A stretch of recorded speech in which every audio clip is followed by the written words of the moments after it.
So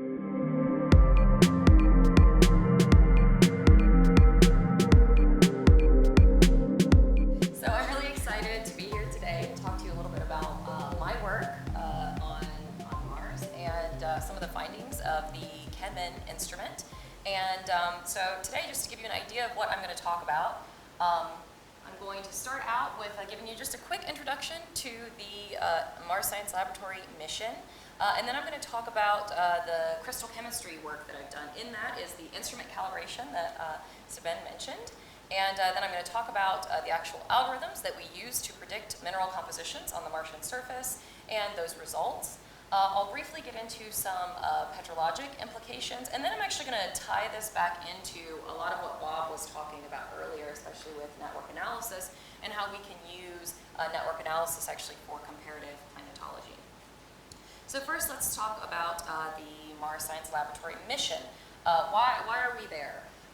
Firstly, we are there to assess the past or present habitability of the Martian surface. So we're not necessarily looking for life, but we're looking to see if the conditions necessary to support life and the building blocks necessary existed in Mars's history or still exist today. The Curiosity rover weighs about 2,000 pounds. It's about the size of a Mini Cooper. It's the largest rover we've ever sent to another planet. It has 17 cameras and 10 scientific instruments. And as Sabine mentioned, it's been going on since 2012, so we're still going strong. I'd like to mention a couple of instruments, the first of which is Chemin. That's the instrument that I work on. It's a powder X-ray diffractometer, so we can shoot X-rays at rock material, and it can tell us what minerals are present there.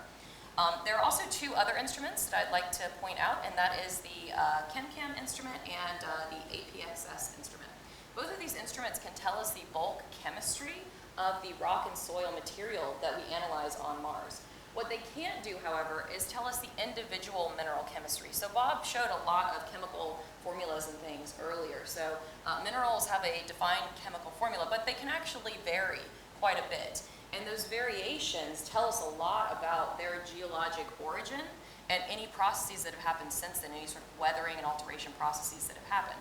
So understanding the chemistry of the actual minerals that are there rather than just of the whole rock is really important to being able to understand the geologic history of Mars, which is a lot of the reason we're there. And I'm going to talk more about that in a moment. So where are we? We're in Gale Crater. This is right near the equator of Mars. And we're here actually because in the center of Gale Crater, there's a 5-kilometer high mound of stratified rock called Mount Sharp. And these strata have been laid down over billions of years. And essentially when we drive up these strata with the rover and we're sampling these sedimentary rocks, we're getting a huge swath of Martian geologic history. It's about 3 billion years of Martian geologic history that we can observe in this one location. And when we're analyzing these minerals, I sort of said it earlier, it's really important for us to understand what minerals are there and what their compositions are, because that can tell us about the formational conditions and any subsequent weathering and alteration. So now let's talk a little bit about the Chemin instrument. This is what it looked like when it was going into the rover. So this is the body of the rover when they were assembling it. And this is actually a field instrument. So if anyone needs a field X-ray diffractometer, you can actually purchase this from Olympus. It's called a Terra instrument. And so you can take it out into the field. This is dramatically smaller than most X-ray diffraction instruments. If any of you are familiar with XRD, they're usually about the size of a double refrigerator. So this is dramatically miniaturized, and that's how we could send it to Mars. It's kind of hard to send the double refrigerator there. So this instrument has a cobalt X-ray source and transmission geometry, which is a little different than most lab instruments. And it's actually an X-ray diffractometer and an X-ray fluorescence device. Technically, the XRF was descoped from the mission, but it's an intrinsic part of the instrument, so we can still use it to determine some of the chemistry of the frames that we're looking at. The X-ray diffractometer is designed to detect the mineral phases that are there. We get an X-ray diffraction pattern. It's sort of like a fingerprint for minerals. So we can identify the phases, and with Rietveld refinement, we can determine the amount of the mineral that's there. And in the very abundant phases, we were supposed to be able to get unit cell parameters for those. I realized pretty early on, though, that we didn't really have to limit ourselves to kind of vague unit cell parameters from the most abundant minerals, and that is this calibration that was mentioned earlier, and I'll talk more about that in a moment. show you a quick video of how the rover works. So we have an arm here. We will have drilled our scooped sample, and we're going to open the Chemin inlet. And now we're going to deliver sample into one of the sample cells. It's about the amount of a baby aspirin, so it's a pretty small amount of sample. We don't need a lot.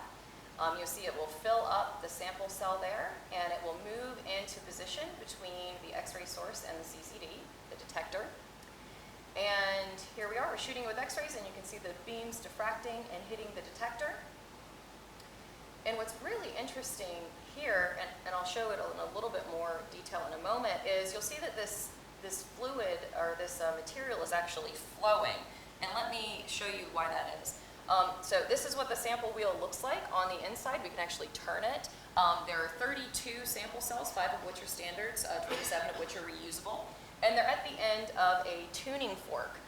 So we can move this into position in front of the X-ray beam, and we actually vibrate this tuning fork so that that material inside the tuning fork flows like a fluid. It causes convection and it flows like a fluid.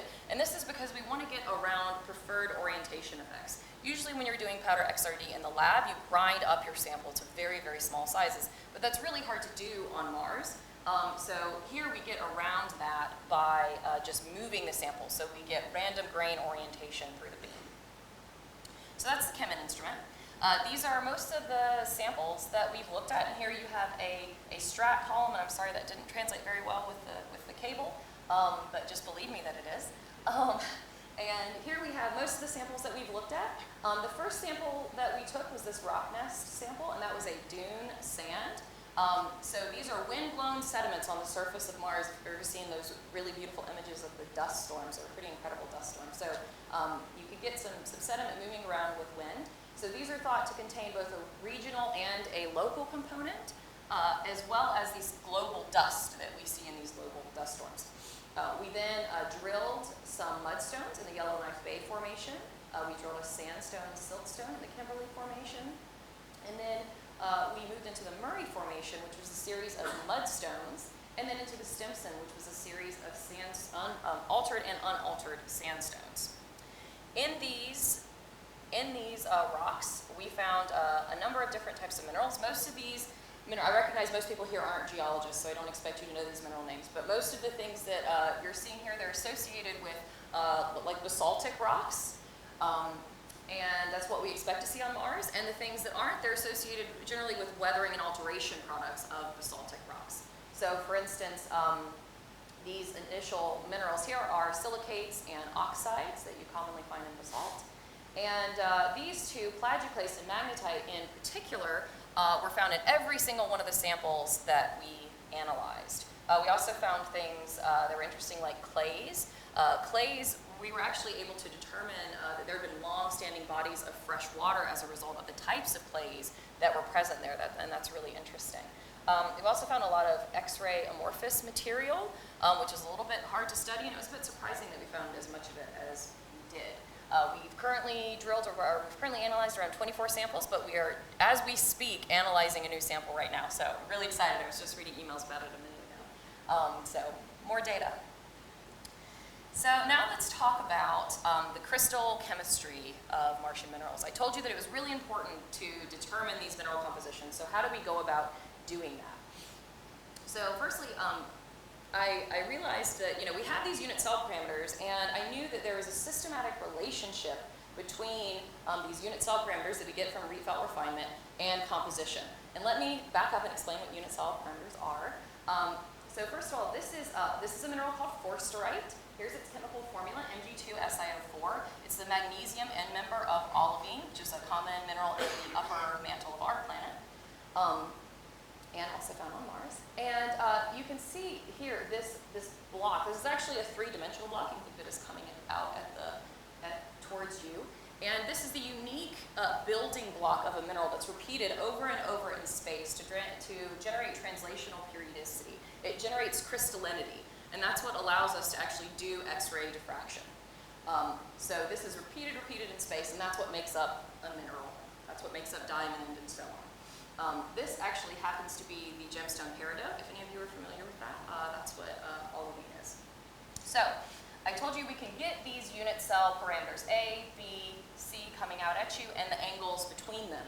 We can get that from our X-ray diffraction data.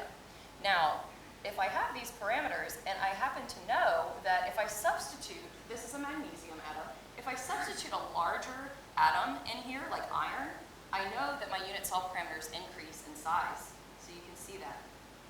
It gets bigger when I put in a larger cation. And it turns out that that increase is very systematic. So what we're seeing here is composition on the y-axis. So this is magnesium content. It's atoms per formula unit, so it's from 0 to 2 because it's Mg2SiO4. And on the x-axis, we have those unit cell parameters, that A, B, C. And each one of these dots here represents a literature data point. So this came from that resource that Bob mentioned, the RUF project earlier. We have a unit cell parameter database there. So this came all from the primary literature. And so it turns out this relationship is extremely systematic. So I should be able to take a unit cell parameter from our data, plot it on one of these graphs, and it can tell me what the chemical composition is of this olivine. And I did that. So this was the rock nest sample. This is the first sample that we looked at, and it corresponded to a composition of around 1.5 magnesium atoms per formula unit. And that's great, wonderful. But then I plotted B, and that gave me a very different composition, more like 1 magnesium atoms, which didn't really make sense. When iron and magnesium substitute in this structure, they have a similar strain ellipsoid. I realize I don't have another good term to tell you what that is, but they behave very similarly, and each one of these should produce the same result, and they don't. In fact, the range here is about 1 to 1.5 magnesium atoms per formula unit. And if we want to know something about the origin of this material, an error of 0.2 atoms per formula unit really isn't going to help us much with that. So now the question is, why are we seeing this? We don't see this in the Earth samples that I'm looking at. They all have a single composition that corresponds to the exact same point on each of these lines. So why is that? At first I thought perhaps we could have some calcium or some manganese or something in the sample, but it turns out that it had to do with the machining of the instrument itself rather than with what was in the mineral. So if I show you now a side view of the sample cell, so I showed you that big sample wheel, this is the side of what our samples look like. And when the instrument was made, it wasn't intended for this purpose, right? So this sample distance from the detector, so this is the CCD, so we have our diffracting beam, it's going to come off and hit our detector. This distance here is really important, and it actually can fluctuate up to about 80 microns. That's about the size of a human hair. It doesn't seem like a lot, but in diffraction it can make a difference. It's not going to affect your ability to identify a phase, but it is going to really affect your unit cell parameters, and it's what caused that mismatch that we were seeing before.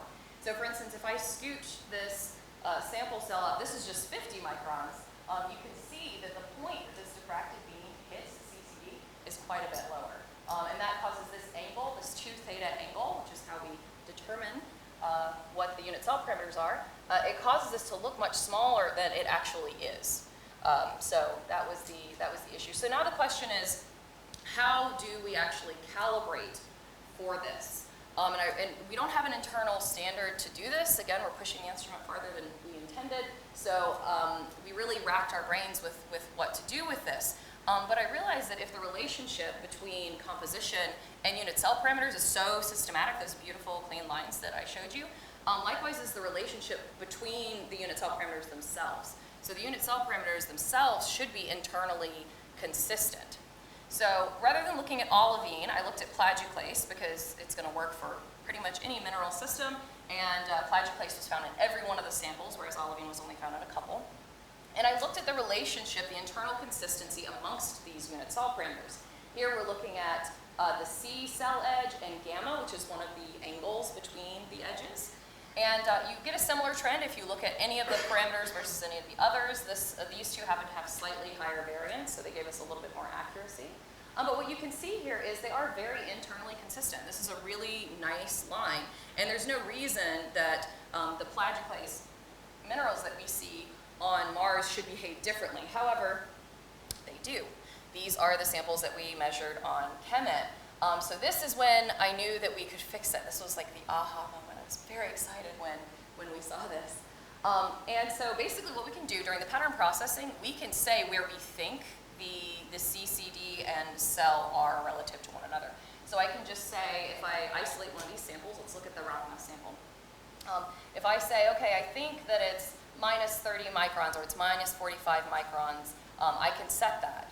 So I'm able to generate a line by doing a number of different pattern fittings, and basically the intersection of that line is our answer. That is our sample cell offset, and that's the parameter that we need to use in our refinement. So with that, we're able to refit the pattern. We re-refine all of the minerals, so I'm not just correcting plagioclase, I'm correcting olivine, I'm correcting anything, any mineral phase that comes out of this X-ray diffraction pattern. And we can see here what those results look like. So these were the original. Here is what those results look like after we corrected for the sample cell offset distance. So you can see we have hugely increased the accuracy of the instrument. Now with this, we can really say something about the geologic conditions that this formed under. So of course we did this for each of the sample cells. These are the samples I showed you earlier. So we have a sample cell offset parameter that we use now for each one of these samples. So now how do I estimate mineral compositions? Now we know our X-ray diffraction patterns are corrected and I have my unit cell parameters. Now how do I actually measure the composition? I showed you this earlier and basically I could pick any one of these. I told you magnesium and iron cause a similar behavior in the mineral, so I could pick any one of these charts to figure out what the composition is. We chose B, so I can use this simple linear equation. Now I plug in my B unit cell parameter from Mars, and this equation gives me a value for magnesium content, and then iron is just simply by difference. If you want to see how well that fits, this is the calculated versus observed magnesium composition, and you can see that agrees very well with the root mean squared error of 0.02 atoms per permanent unit. So we were really happy with these results. So this is what those chemical formula looks like, and this is actually what olivine looks like. I'm sorry, I should have put this up earlier. Maybe it would make it more interesting for you guys, right? So this is what olivine actually looks like. This is me on a green sand beach in Hawaii, which is really beautiful. And so our compositions are, the average is around 1.22 magnesium, so it's a little bit more magnesium than it is iron. And the sand dunes tend to have a little bit less magnesium than this sandstone does. Here we are comparing it to the Martian meteorites. So Martian meteorites, as far as magnesium goes, have a bimodal distribution, and we trend with the Chemin data is in the red box. We trend with the more magnesium-rich meteorites. So now let's look at the plagioclase system. Here's that chemical formula. So it's a calcium, sodium, aluminosilicate. You can see here, we definitely see trends. They're not as beautiful and linear as the other ones, but we can still do a multivariate regression with this of A, B, C, beta, and gamma, and get beautiful results, just the same as we did with olivine. So here is calculated calcium content versus observed with about the same root mean squared error. I told you we found plagioclase in all of the samples, so I'm sorry this is so big. I don't expect you to read it. The average we found was around calcium is 0.42 atoms per forming unit. If we want to compare that to Martian meteorites, we pretty much span the range of calcium contents that we observe in Martian meteorites. And now let's go to a slightly more complicated system. So these are the pyroxenes. So you can see their chemical formulas here. And this is a three-component system. This is calcium, magnesium, and iron. What we were looking at before were restricted to two-component systems in order to be able to do the method that we were doing. So we had magnesium, iron, olivine. We had sodium, calcium, plagioclase. Well, here in the pyroxenes, we have these three components. So it makes it a little more complicated. And I'm showing you this just to show you that it's complicated. I don't actually expect you to read it, but here we're looking at the chemical composition versus each of those unit cell parameters. You can see some things have trends, some things it's not so apparent. They do have trends in higher dimensions. But instead of using the regression method, which we could have cobbled something together with that, we decided to do an optimization routine, which worked out much better. So what we did here was a regression of each of the unit cell parameters as a function of composition. So I compute A based on magnesium and calcium content. I compute B based on potassium, and so on. The functional form that you see here we got from these really famous papers in which Turnock et al. Did some experiments to determine the relationships between unit cell parameters and compositions in this system. And so we used his functional form.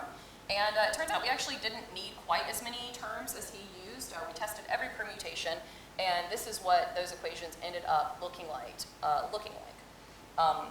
And from there, we just simply do a minimization to find the smallest sum of squared error between the observed unit cell parameters and the calculated unit cell parameters.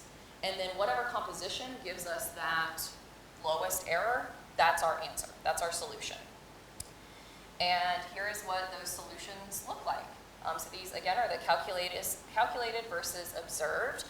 We have 3 pyroxene phases, pigeonite, augite, and orthopyroxene. That's not very important, but that's what they're labeled as. So, and then we have calcium observed versus calcium calculated. And you can see we have nice straight lines here. We don't have quite the accuracy that we had in the 2-component system, but that's to be expected. So next, let's look at the comparison of these pyroxenes versus Martian meteorites. So the gray circles here are Martian meteorites. The triangles represent this certain type of pyroxene called augite. And the squares here represent this type called pigeonite. And the circles here represent this type called orthopyroxene. And we're looking at this in chemical space, so more iron-rich over here, more magnesium-rich over here, more calcium-rich here. And what we see is that they largely agree pretty well with what we see in Martian meteorites, with some notable differences. So for instance, this is a sample called Lubango. This is an altered sandstone, and it's kind of out in no man's land. So it's interesting as to why that's out there. We don't exactly know. That's something we're looking into. Also, almost all of our orthopyroxenes are more iron-rich than what we see in Martian meteorites. And that's really puzzling. We're trying to figure out exactly why that is. That's quite strange. It's also interesting to note the chemical space that we don't span. So we haven't observed anything in Gale Crater that fits in this chemical space, and that's interesting. So the last system I'd like to go through is the most complicated problem to try to solve, and that's because the spinel oxide minerals, so these are things like magnetite and chromite, Fe3O4 would be the chemical formula for magnetite. This crystal structure is cubic. So I showed you that unit cell earlier. Imagine a cube. So now we only have one dimension that we can work with. So it's A, and all the angles between these edges are 90. So I get one parameter to work with. And also, in this crystal structure, we can substitute in dozens of different elements. So I'm showing you here the very common substitutions, but there are even more than I'm showing on this graph. So for this graph, I limited it to 2 and 3 component systems. You can see these equations here. So we've got 2 component systems on the left, 3 component systems on the right. They're linear regressions. And what we can do here is we can plot the chemin range. So this is the range of a unit cell parameter we get for the chemin magnetites. And so I can look at this and I can say, okay, I know our composition likely exists somewhere in this chemical space. So it could have chromium substituting for iron, it could have magnesium, it could have aluminum, and so on. So there are a lot of possibilities here, and really to get at that, we have to think about the geologic origin of this material. But what we can say that's pretty interesting is that we do not exist in this chemical space, which is a substitution of titanium for iron. And this is interesting because in Martian meteorites, we find a lot of titanium-rich magnetite or titanomagnetite. And it was also detected in Gusev Crater by the MER mission. So it's interesting that we're not seeing titanium-rich or any significant amount of titanium-rich magnetite in Gale Crater. We don't exactly know why that is. But then we have to basically turn to our geologic knowledge to try to narrow down what the possible compositions could be. There are some unlikely candidates. For instance, it's probably not magnesium, just because the processes that form magnesium generally don't make a lot of that material, and we're observing a lot of it. Likewise, it's probably not chromium, because when we look at the bulk sample data, I told you we could look at the composition of the rocks with the APXS and the ChemCam instrument. We don't see a lot of chromium to account for what we're seeing here.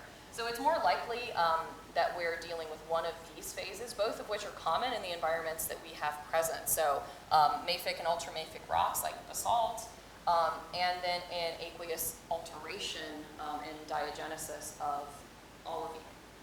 So if we assume we're in one of these systems, and we usually assume we're in cation deficient magnetite system, these would be our chemical compositional averages that we're seeing in Gale Crater. We can also characterize a couple other systems. I won't go into great detail. This is the alunite jarosite system. We found this in a few samples, and this is an alteration phase. We only found one sample that had unit cell parameters high enough that we could actually calculate and estimate the chemical composition, and it's about halfway between nitrojarosite and jarosite. We found quite a few samples had alkali feldspar in it. So on this graph, I can determine both the composition and the ordering state of the aluminum and silicon in the alkali feldspar, and it trends around high sanidine. So that's mostly what we're seeing there. So just a few petrologic implications. We can think about things like sediment source.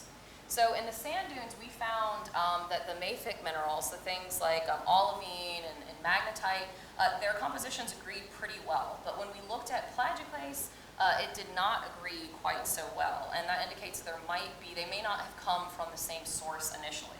This is also true of the Yellowknife Bay, those first mudstones that we drilled. But when we look at the Murray Formation, that series of 4 mudstones, they do all have really similar compositions. So they could be coming from the same source. We can also look at chemical equilibria. If we look at the sandstones, we can use this 2-pyroxene thermometer. The sand dunes. They're the only ones that had both augite and pigeonite phases in it, those pyroxenes that I mentioned. But what we found is their temperatures of formation do not agree with one another. So either these minerals did not form in equilibrium when they were crystallizing out of the melt, or something has happened post-deposition. So we can talk about post-deposition, and that's a diagenesis and alteration. So I mentioned that we found clays, smectite clays specifically, and they're consistent with water-altering olivine.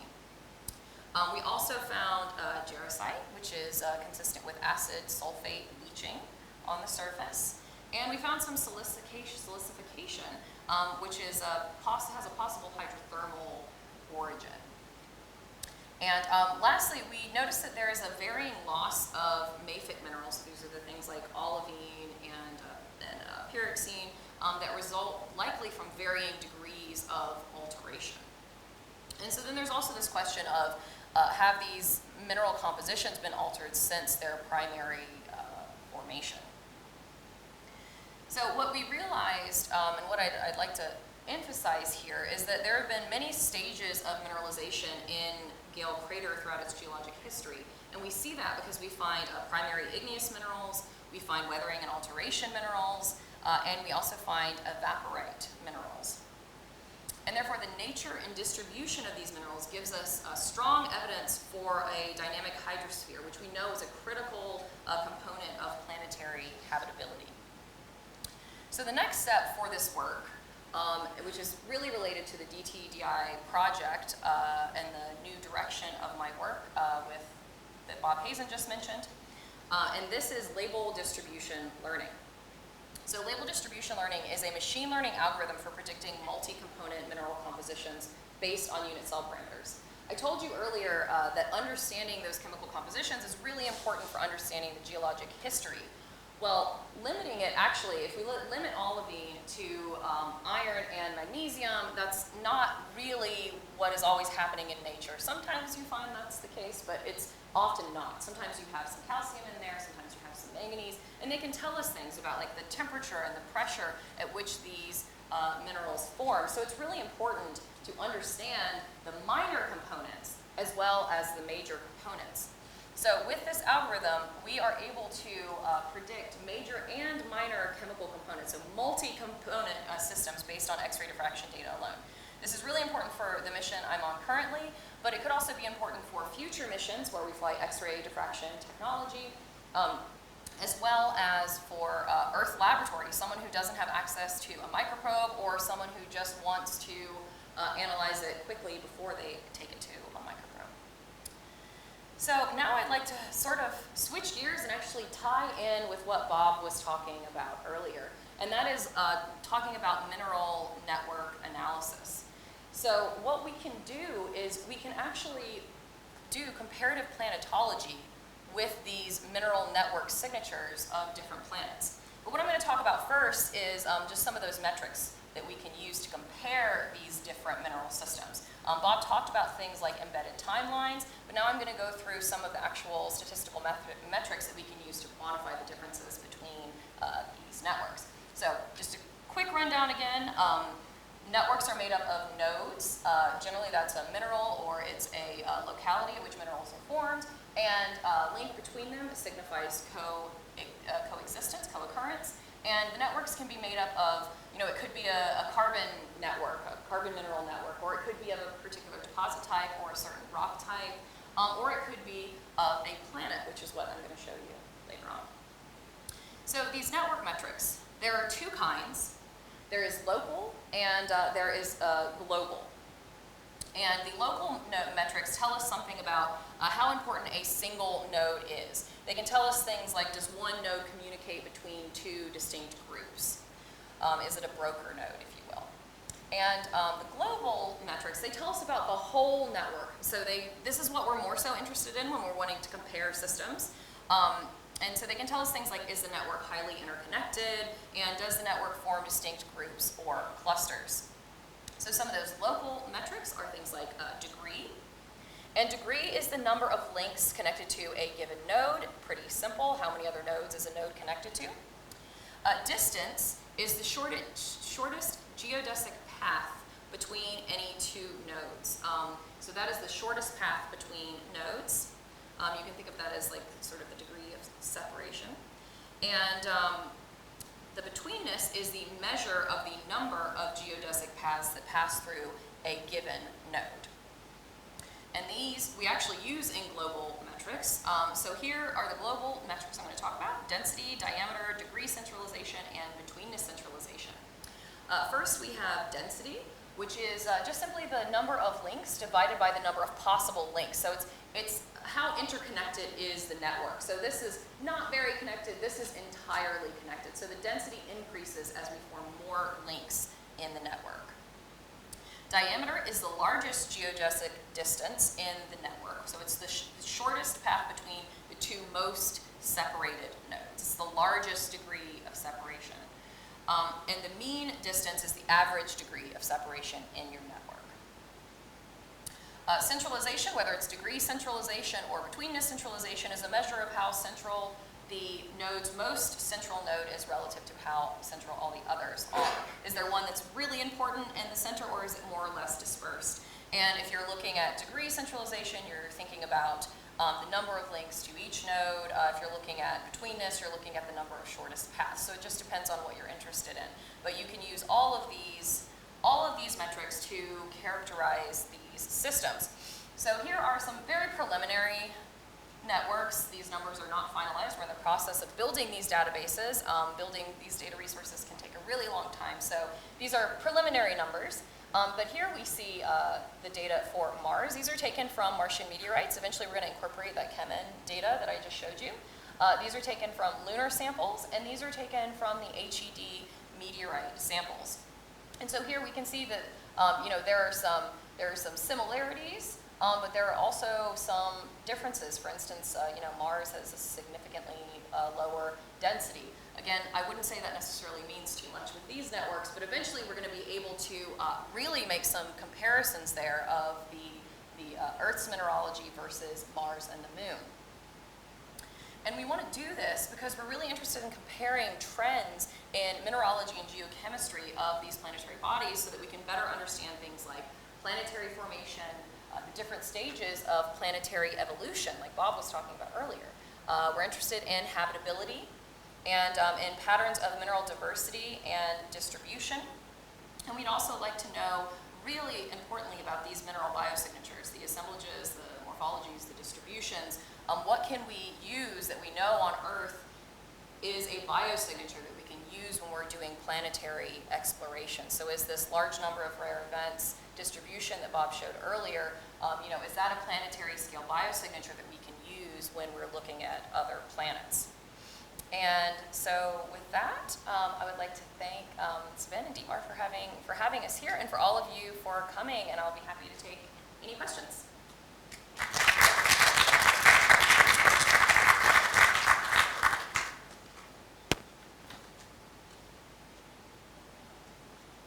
Wonderful.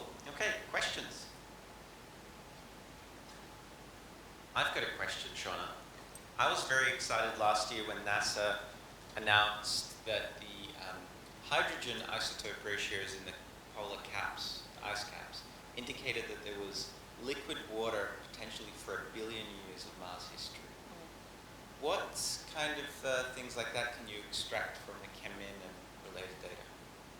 Yeah, so basically the minerals that you find on any planet, they're the oldest evidence of what happened, right? They're sort of these frozen pieces of time that can tell us what happened 3 billion years ago, what was going on 3 billion years ago when this formed. So when we find things like clay minerals, for instance, there are certain types of clays that can only form under certain conditions. They have to have certain pH conditions. They have to be exposed to their fluids for a certain amount of time.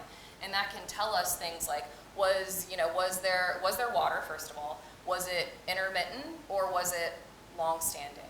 And then we can also look at the sedimentology and see, how many layers of this has been laid down. We can actually date that material too. So, this was laid down at this time period. This was laid down at this time period. So if we can understand the mineralogy and the sedimentology, we can, really start to get at answering those types of questions,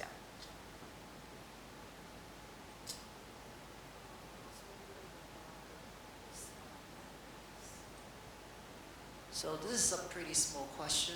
I'm just wondering about the slide where you show the 9 graphs of the 3-component system, because one of the graphs doesn't really form a straight line but forms some kind of clustered dot. Is there a reason for that graph in the lower right corner? Well, I don't know if you want to go back to that, but some of these unit cell parameters show better trends than others do. Some of them don't vary nearly as much with changes in composition. So I don't know exactly which one we're talking about, but it could have been one that showed just very little change in those unit cell parameters with change in composition. Olivine happens to, they all change and they all change in the same way. But that's not always true. The unit cell I showed you for olivine is very simple. It's just this rectangle. Some of them are at different angles and the structures can be pretty complex, and that causes different behavior in different directions of the mineral. So probably that direction just doesn't have a lot of variance, basically. Are there any plans to build a mobile drone lab on Mars? There are all sorts of plans to do. That's like, we use one in Ukraine to sample soil and water concentrations of, for example, poisons or things that come as a result of war. Basically, drones go out and they sample, take a sample, and then they fly back to the lab, and then the sample's then done, and it's all mapped. Right. You can cover a huge area by doing that. Yeah, so I believe that the Mars 2020 rover actually has a drone. So it's a rover itself, it can move around and it will move around, but I think it actually has a drone as well. So they've been looking into this technology. One thing that's interesting to me is just the atmosphere is so thin, so they really have to account for that when they're thinking of anything that flies. But apparently they've been able to do that because I think the drone is going up with it. So they are going to do, yes, exactly that. Although it's not going to be a lab, it's going to be a mobile lab, much like what Curiosity is with some different scientific instruments, though. Thank you. Okay, this might be a bit of a boring technical question. It relates to the first part of your talk. So you were saying that you had to apply an offset to your requirements to account for the variability you're seeing in your samples so that you get correct unit cells. So if you had to do that with the chem-min data that you're getting, technically would you have to do that with the data that you get from the Terra as well? Is it the same issue? Well, the Terra has only 2 cells, so it would have to be much less of a correction. Okay. And I actually don't know. That's a good question. Yeah. I'm assuming that perhaps they have a better understanding of that tolerance, or maybe people aren't really using it for this purpose on Earth. They just want to know what phases are there, and they're going to do more advanced. They're going to take it to the microprobe likely if they really, really want to know the composition. Yeah. So you can still do phase identification, even if we didn't do this samples all offset. So maybe it's not a big of a concern for the use. But I guess there is a chance that you would have to do that. Yeah, I asked because we've used Terra before, and I was like, maybe we should have been looking into that as well. Yeah, that's a really good. I should ask Philippe. Sarah's there. Yeah, but If you use Nintendo standard. yeah, you could.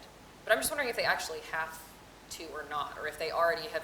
Maybe Olympus has refined that a little bit more. Yeah. But yeah, that's a good question. I should Yeah, ask about the other that. thing is you said the XRF is decommissioned. What was that?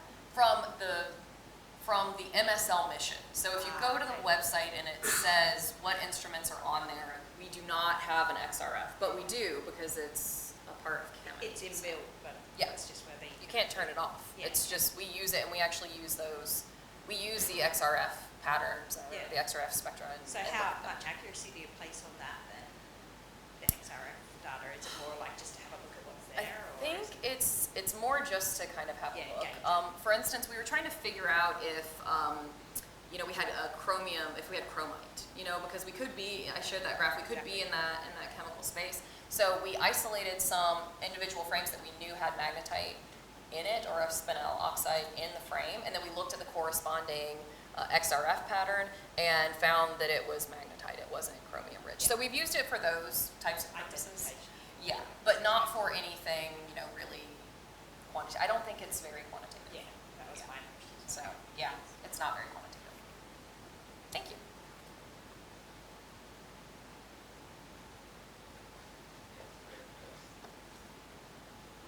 Thank you for that. I love that example of scientific detective work that actually made the instrument better.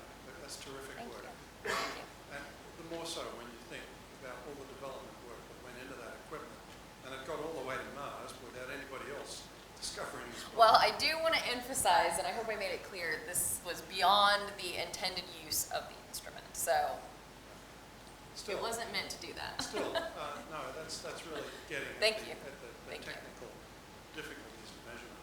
Thank you. But a separate question, and I'm not a petrologist, but as my limited understanding of olivine compositions in the Earth's mantle, magnesium over iron plus magnesium is about 0.9 plus or minus a couple of percent. I got the impression with your olivine measurements on Mars that there's a lot more iron than there is on Earth. And firstly, is that correct? And secondly, why is that so? Well, I can answer your first question, yes. Your second question, I don't actually know. That's something that I would like to answer. I would like to understand why we exist in this, in the more magnesium-rich side of this bimodal distribution within the Martian meteorites, why we're seeing that difference on Mars, and also relate that to Earth. So I haven't done that yet, but eventually we will get there. Yeah, it's a good question.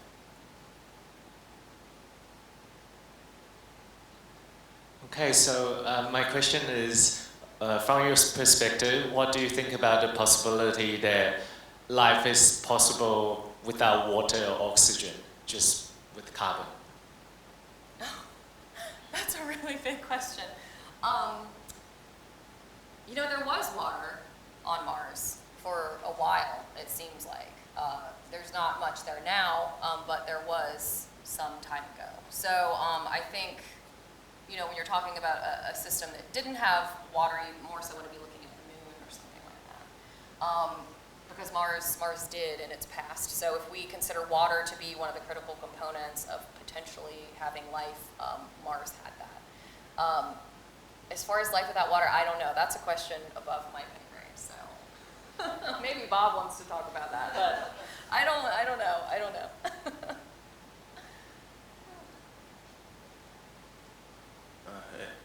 I want to write. So first of all, thank you for taking the time for Thank you for coming. giving about the description of the Mars biology structure.